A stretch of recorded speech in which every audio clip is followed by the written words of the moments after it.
Este es un programa de carácter científico y contiene material sexualmente explícito que puede herir la sensibilidad de cierto tipo de público.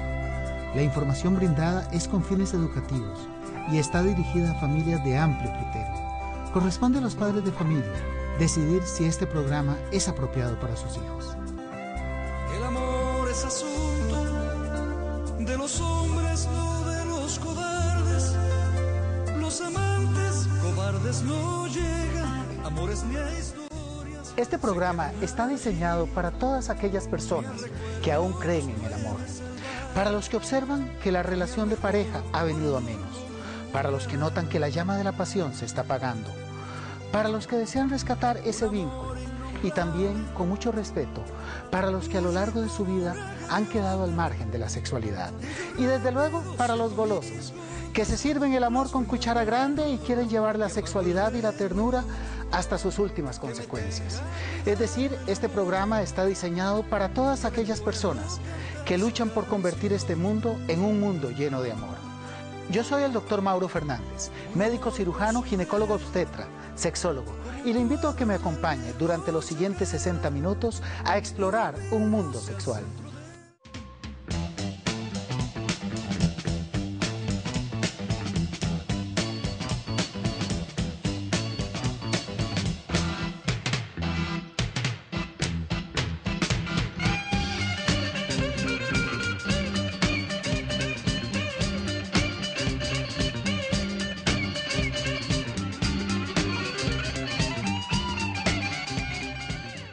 Estos son los titulares del programa del día de hoy, sí, de este programa que es una verdadera fiesta para toda la familia, porque claro que es una fiesta cuando todos se reúnen frente al televisor para celebrar la información que tanto bien nos hace.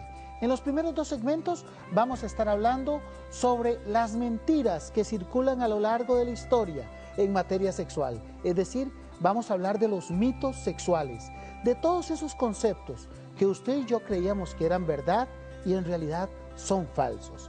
En el tercer segmento, la licenciada Alejandra Montiel ahonda con buena parte de las preguntas que usted nos ha hecho llegar sobre este tema en la sección de la ciencia al sexo.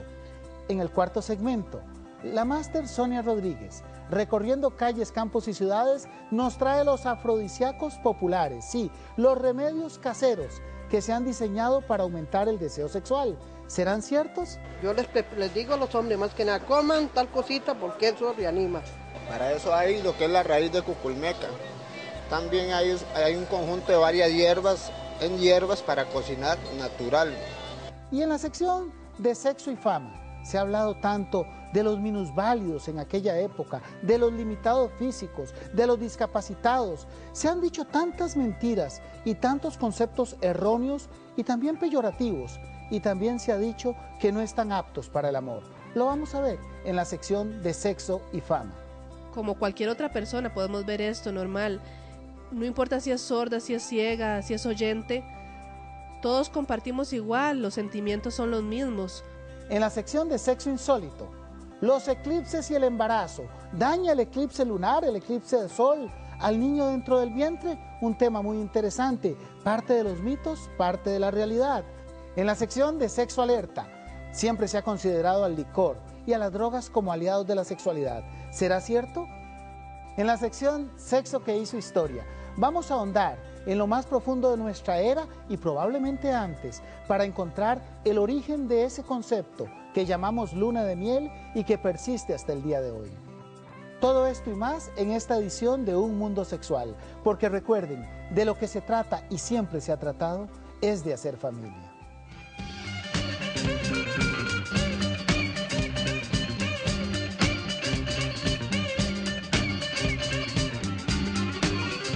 El amor es asunto de los hombres, no de los cobardes. Los amantes cobardes no llegan. Hemos dicho a lo largo de todos estos programas que la sexualidad está llena de mitos. ¿Qué significa eso? Que está llena de mentiras, mentiras que han circulado a lo largo de la historia, pero que se han quedado en nuestra mente. Buena parte de esos mitos los hemos tomado como verdaderos y en base a ello hemos tomado decisiones que probablemente nos han llevado a fracasos y frustraciones. Por eso es muy importante destrozar esos conceptos cerrados. Por eso es muy importante cuando hablamos de sexualidad, no solamente decir la verdad, no solamente informarle qué es lo que dice la ciencia con respecto a los diferentes temas que engloba el marco del amor y el marco del sexo, sino también señalar aquellos aspectos, aquellos conceptos, aquellos fragmentos que basamos en nuestra vida y que son totalmente equivocados. Eso es lo importante cuando hablamos de mitos. Hay que destrozarlos y erradicarlos, no solo del saber popular, sino de la difícil tarea de erradicarlos de nuestra mente. Uno de los conceptos más importantes con respecto a estos mitos y a estas mentiras es que desde ya sabemos que son falsos. Desde luego que los mitos son falsos. Desde luego que los mitos no son verdad. Pero las consecuencias son absolutamente ciertas. Los mitos pueden destrozar nuestra vida sexual. Por eso en el programa de hoy vamos a hablar de todos esos mitos, de todos esos que son importantes, de una serie de mitos que están encuadernados en nuestra mente y que tenemos que desde ya ir alojándolo. Definitivamente hay que darle espacio a la nueva información. Y los mitos, desde luego, que son en todas las áreas de la sexualidad. Y no se crea que son solo mitos pasados. Tenemos nuevos mitos, nuevos errores que se están acuñando en nuestras mentes. Quizá uno de los primeros, y recuerden, este es el programa de todos. Y como es el programa de todos, vamos a empezar primeramente hablando, y vean ustedes, este es el concepto de los mitos. Los mitos casi siempre son cuchicheados. Nuestros compañeros han ilustrado este programa con el legado milenario. Son miles de años diciendo mentiras en materia sexual y que nos las creímos. Pero veamos, quizá este es el primer concepto que tenemos que tener presente. El sexo y la edad. La sexualidad no cambia con el transcurso de los años. La sexualidad no se daña con el transcurso de los años. La sexualidad no cambia para mal, porque la verdad es que hoy sabemos que hasta cambia para bien. Pero no es cierto que porque tengo 50, 60, 70 o 80 años, ya no tengo deseo sexual. No es cierto que con la edad voy perdiendo las erecciones. No es cierto que como mujer voy perdiendo el deseo sexual conforme pasan los años. Hoy sabemos que la sexualidad se mantiene a lo largo de los años en el tanto el individuo se mantenga sano. Es decir, un cuerpo sano, no importa que tenga 80 o que tenga 30 o que tenga 20, ese cuerpo va a funcionar bien. Un cuerpo enfermo, no importa que tenga 20 o que tenga 80, sexualmente no va a funcionar. Es decir, que ese concepto que nos habían dicho por tanto tiempo, que conforme pasan los años y probablemente después de los 50, los 60, la sexualidad se va perdiendo, que tenemos que despedirnos de la respuesta sexual, es totalmente falso. Y me gusta mucho empezar con ese concepto. Pero vamos a irnos al otro lado del segmento etario. Hablemos de un concepto que también es muy importante. Hablemos de la virginidad. ¿Por qué es importante hablar de la virginidad? Óigase bien, la ciencia nos viene a decir que cerca de la mitad, del 50% de las mujeres no sangra al momento de tener su primera relación sexual. Constantemente recibimos llamadas, preguntas, comentarios, gente que consulta diciendo, doctor, yo creo que mi esposa me hizo trampa. Yo creo que ella no llegó virgen al matrimonio, aunque ella dice que sí. Gente que se ha torturado durante 10, 12, 15, 20 años porque su mujer no sangró en su primera relación sexual y él esperaba ese sangrado copioso. Lo hemos señalado en muchos programas, pero hay que dejarlo muy claro. En la mitad de las mujeres, eso es mucho, no va a haber ningún sangrado ni molestia como clásicamente se había señalado. Veamos otro mito, el mito de los hombres, es decir, la virginidad del hombre, ¿qué le cambia? ¿Qué cambia cuando el hombre inicia su vida sexual? Déjeme decirle, nada. Nada, no se rompe el frenillo, no se rompe el prepucio, no hay ninguna estructura del cuerpo del varón que cambie cuando inicia la vida sexual, aun cuando en internet abunde la información equivocada. Hoy más que nunca tenemos mucha información que circula, pero en materia sexual es mucha información totalmente equivocada, sobre todo en materia sexual. Veamos más. Cuando estamos hablando de la próstata, esto es importante, recordemos que la próstata hay que hacer un examen que es el tacto rectal, que es el que nos permite con el dedo tocar si está grande o está pequeña. Pero de inmediato nos preguntan, doctor, La próstata se daña. El cáncer de próstata es producido por mucha masturbación. Desde ya digamos que no. Mucha masturbación ni poca masturbación. La masturbación no guarda ninguna relación con las enfermedades prostáticas. Pero veamos más, porque se ha señalado además las relaciones sexuales. Y es que los mitos a veces hasta son opuestos. Circulan mitos opuestos en el mismo barrio, en el mismo vecindario y en el mismo país. Así que en nuestro país muchos dicen que los problemas de la próstata son producto de tener muchas relaciones sexuales. Y otros dicen lo contrario, que los problemas y el cáncer de próstata es producto de la ausencia de relaciones sexuales. Ni una ni la otra. Las enfermedades de la próstata no guardan relación con ningún patrón sexual. Dejémonos eso bien grabado. No guarda ninguna relación con que hubo mucha o poca masturbación o mucha o pocas relaciones sexuales. Otra vez, volvámonos a los jóvenes. Hay un concepto que es nuevo, hay un mito que es nuevo y que está en relación con los jóvenes. Y es que dice que si tenemos un chiquillo en la casa de 14, 15 años, ¿para qué le vamos a hablar de SIDA? Si está muy joven. ¿Para qué le vamos a hablar a las adolescentes y a los adolescentes? Si en realidad ese no es el momento. Si estamos entendiendo que el SIDA es para esa gente que anda en clubes nocturnos, los que son muy bohemios, los que tienen vidas diferentes a la que tiene la población. Veamos los datos. Hoy los datos nos señalan que el adolescente es precisamente el grupo etario, es decir, el segmento de vida en donde se comienza a padecer, a infectar o a sufrir los efectos del SIDA. ¿Por qué? Porque los estudios nos dicen que el SIDA se está desarrollando entre los 25 y los 39 años. ¿Qué significa eso? Que adquirieron la enfermedad entre los 15 y los 25 años. Nuestros jóvenes son los que se infectan. Usted los ve mayores, usted se entera de que aquella persona de 25 o 30 tenía SIDA, pero en realidad buena parte de ellos incubaron la enfermedad, tuvieron el virus 5 o 10 años antes. Por eso no se quede usted con las palabras en la boca, vaya educando a sus hijos sobre el riesgo de las enfermedades de transmisión sexual. Pero no importa, doctor, de por sí yo solo tengo mujeres y el SIDA es de hombres, si no es que es además solo de hombres homosexuales, dicen los mitos. ¿Será eso cierto? Veamos alguna casuística mundial. La mitad son hombres, la mitad son mujeres. Y usted ve una rayita aquí amarilla, de ahí si no es hombre es mujer, sí, pero es que designamos esto para decir los recién nacidos. Entonces tenemos que hay un 50% de hombres y un 50% de mujeres. Nos metimos en la cabeza que eso solo era de homosexuales y varones. Hoy sabemos que afecta tanto a hombres como a mujeres y que en el mundo esto está muy parejo. 50-50 es el riesgo de infección. Así que tenemos que hablarle a los hijos, sean hombres o sean mujeres. Pero veamos algo más. Nos decían de por sí, si no se tienen relaciones sexuales raras, si no se tienen relaciones sexuales por detrás, si no se tiene el coito anal, para decir exactamente el nombre, ¿para qué vamos a preocuparnos por el virus del SIDA? ¿Será eso cierto? Veámoslo. Vean ustedes los datos que reflejan las casuísticas internacionales. Claro, las relaciones anales es el principal riesgo, pero vean ustedes que si el riesgo relativo es 50, el riesgo relativo vaginal es 30, es decir, es el segundo lugar. Ahí van codeándose. Relaciones anales y relaciones vaginales son los factores por los cuales se transmite el SIDA.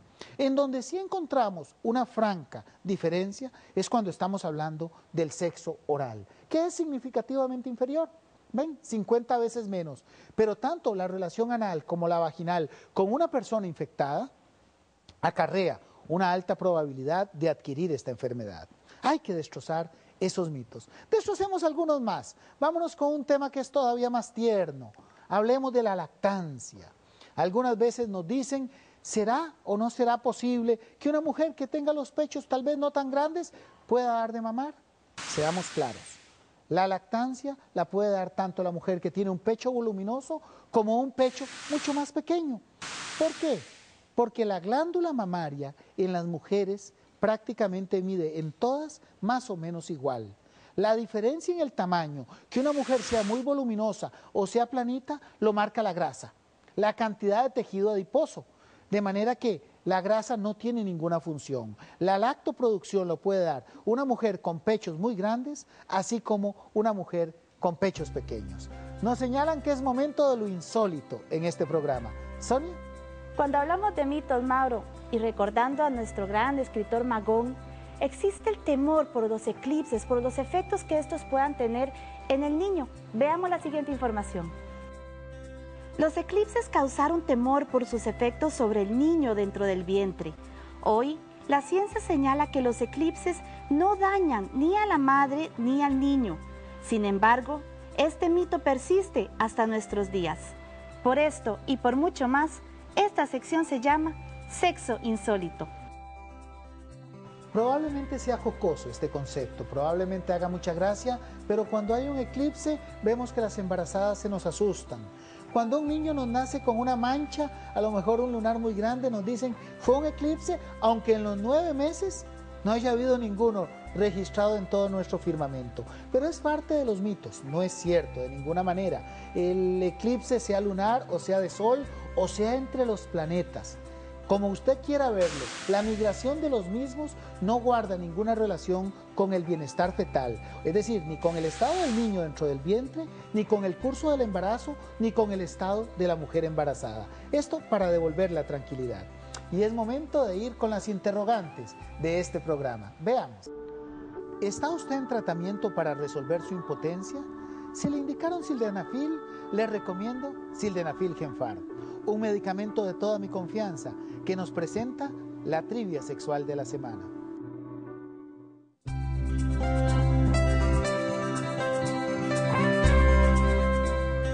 ¿Cómo puede usted contagiarse de una enfermedad venérea? Tenemos 4 opciones: piscinas y jacuzzis, baños y servicios sanitarios, por ropa interior infectada o el contacto con mascotas, o transfusiones y durante el embarazo. Al final del programa, la respuesta.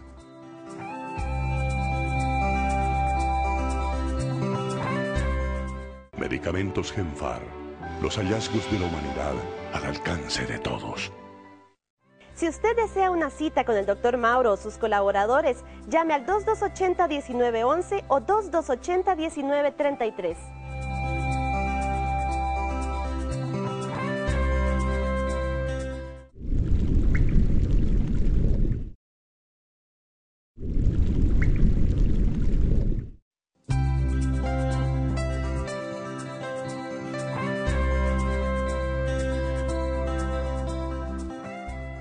Buena parte de lo que decimos en este programa y buena parte de lo que callamos, usted lo puede conseguir en estos libros. Sí, en el manual clásico, el amarillo, y el manual rojo dedicado al sexo oral. Estos libros le pueden cambiar de manera radical la forma de vivir la sexualidad. Los consigue en las principales librerías de todo el país o en los números que aparecen en pantalla. Una recomendación sincera de un mundo sexual.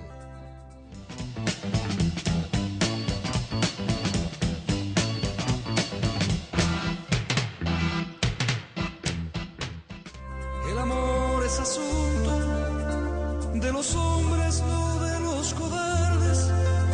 Los amantes cobardes no llegan, amores ni a esto. Todos nosotros nos sentimos muy contentos de realizar este programa porque nos permite compartir muchos conceptos que en materia sexual van emergiendo.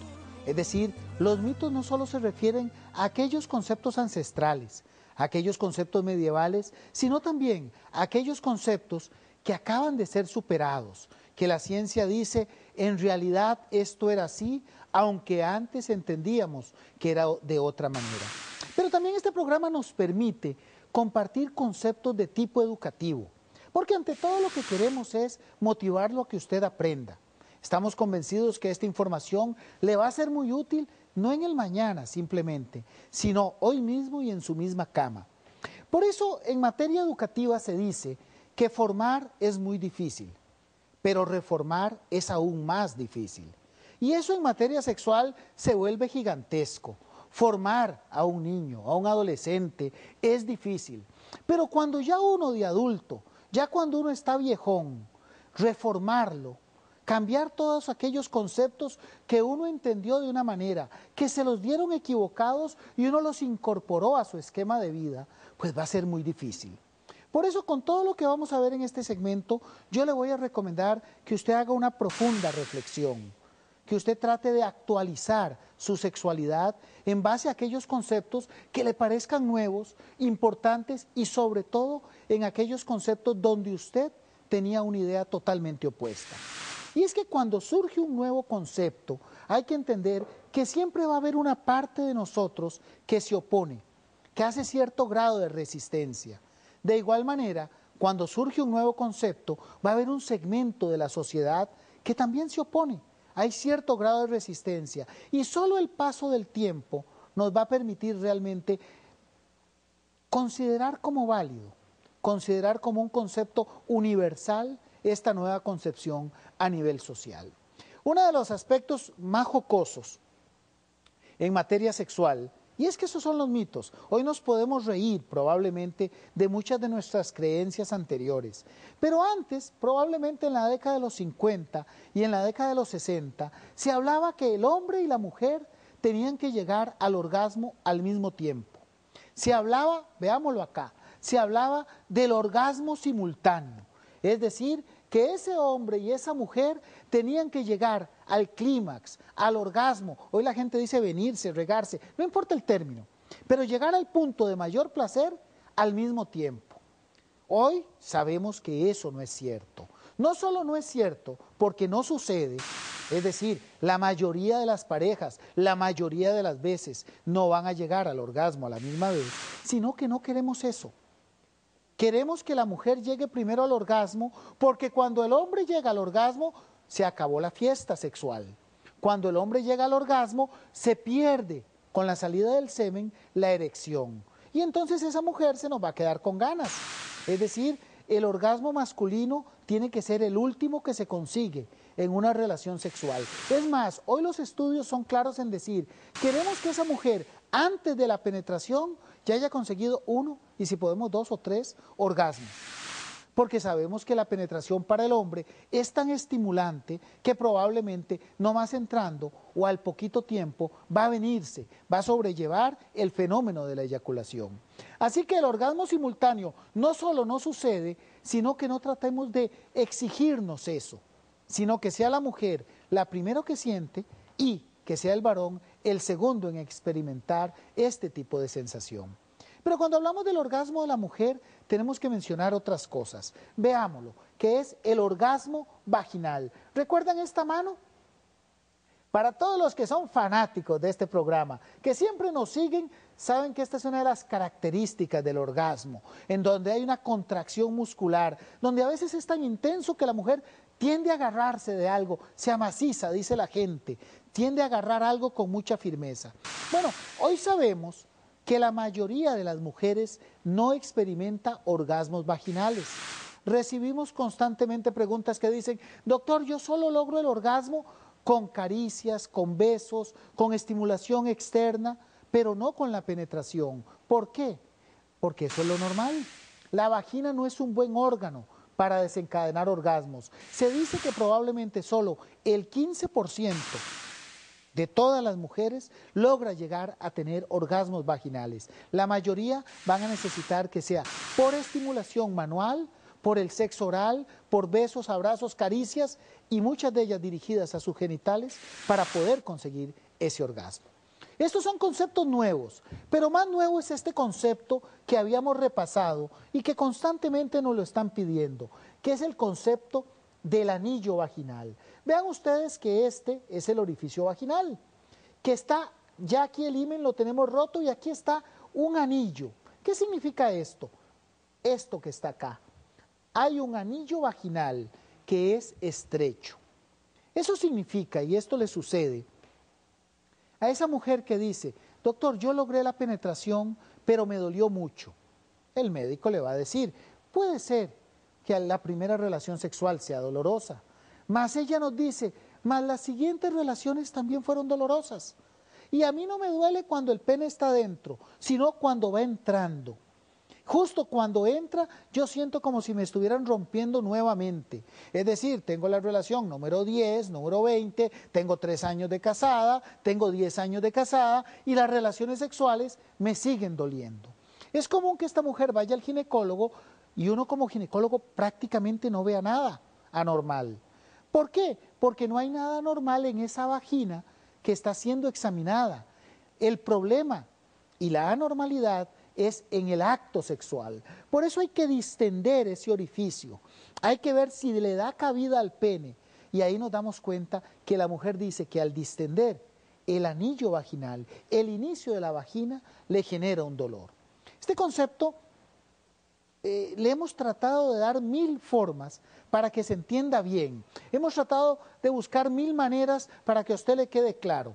Y probablemente se parezca mucho, podríamos decir que es una vagina que tiene más o menos el aspecto de una botella. Ven, la vagina permite aquí el paso total del pene. Mientras que cuando hay una vagina tipo botella, hay un anillo aquí. Vean que la vagina es totalmente normal, pero la entrada es más estrecha. Este anillo vaginal es estrecho y no permite la introducción del pene, sino es a expensas de mucho dolor. Esto es lo que denominamos anillo vaginal.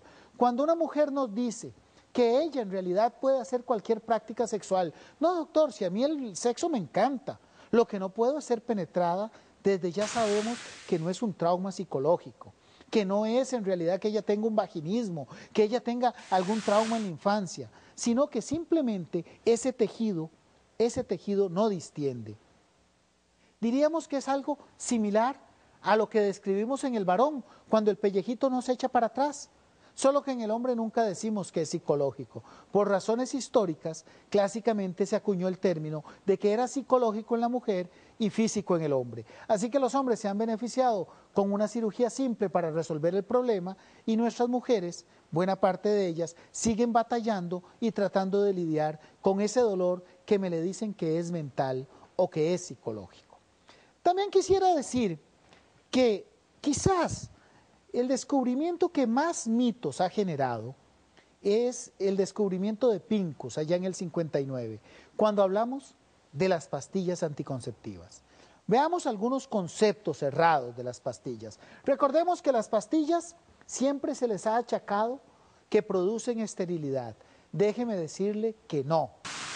No solo no producen esterilidad, sino que las pastillas anticonceptivas mantienen la fertilidad de la mujer, preservan la fertilidad de la mujer. La mujer que toma pastillas, al suspenderlas, se va a dar cuenta que su fertilidad está conservada. No solo es eso, sino que además a muchas mujeres que tienen factores de esterilidad, a muchas mujeres estériles, adivinen cuál es el tratamiento. La pastilla anticonceptiva, porque va a regular las hormonas, va a propiciar que esos ovarios funcionen bien, que esa matriz se encuentre adecuada y que fácilmente se logre un embarazo al suspenderlas. Otro de los conceptos que se dicen, ojo, muchísimo cuidado, porque estos conceptos, estos mitos errados dañan, y es que la mujer que toma pastillas tiene más riesgo de desarrollar un cáncer. Hoy sabemos que eso no es cierto. No es cierto ni para el cáncer de mama, no es cierto para el resto de los cánceres. Y además, adivinen qué, nuevamente, las pastillas disminuyen la posibilidad de desarrollar no solo varios tipos de cáncer, sino una serie de enfermedades. Hoy sabemos que las pastillas, eso sí, cuando son indicadas por el médico, van a proteger la salud ginecológica y además la salud integral de la mujer. Tantas mentiras que nos han dicho y nosotros que creíamos lo contrario, sí, ese es el verdadero problema. Por eso hay que beneficiarse con los avances de la ciencia. Y nos señalan que es el momento de la alerta en el programa. Vamos con la sección de Sexo Alerta. Los mitos le atribuyen a las drogas también cualidades casi milagrosas cuando se habla de sexo. Vamos a derribar estos mitos en esta sección de Sexo Alerta. Destrocemos algunos mitos que dicen que las drogas realzan la sexualidad. Recuerde, el cigarro produce impotencia y disminuye el tamaño del pene. El licor daña la erección y dificulta la consecución del orgasmo. La marihuana propicia malformaciones en los hijos de adictos. Las drogas mayores disminuyen el deseo sexual y dificultan el orgasmo. Las drogas son un tema que nos deben tener siempre alerta, pero cuando están relacionadas con el sexo, motivo de sobra para un Sexo Alerta. El problema, Alejandra, es que nos dañaron mucho en la década de los 60. Nos dañaron con aquellos conceptos en que decían que si Lucy consumía drogas iba a tocar el cielo con las manos. No, no es cierto que en materia sexual ninguna de las malditas drogas, llámese el maldito licor, el maldito cigarro, la maldita marihuana o todas las demás maldiciones que circulan por doquier, vayan a reforzar la sexualidad. No solo eso, sino que hoy sabemos además que la marihuana en particular puede dañar la carga cromosómica del espermatozoide y producir malformaciones o daños en mis futuros hijos. Sí, es una razón de sobra para un sexo alerta. Tenemos que estar alerta en esta sociedad que sucumbe constantemente a las drogas y todo este tipo de males. Y es momento de las interrogantes. Veamos. ¿Problemas de impotencia? Es probable que el médico le recete sildenafil. Permítame recomendarle Sildenafil Genfaro, un medicamento de toda mi confianza que nos presenta la trivia sexual de la semana.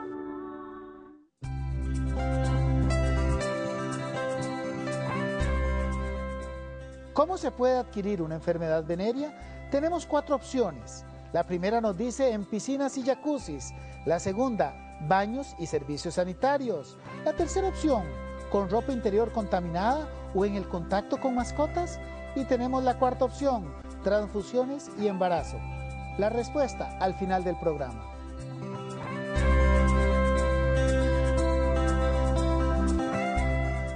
Medicamentos Genfar. Los hallazgos de la humanidad al alcance de todos.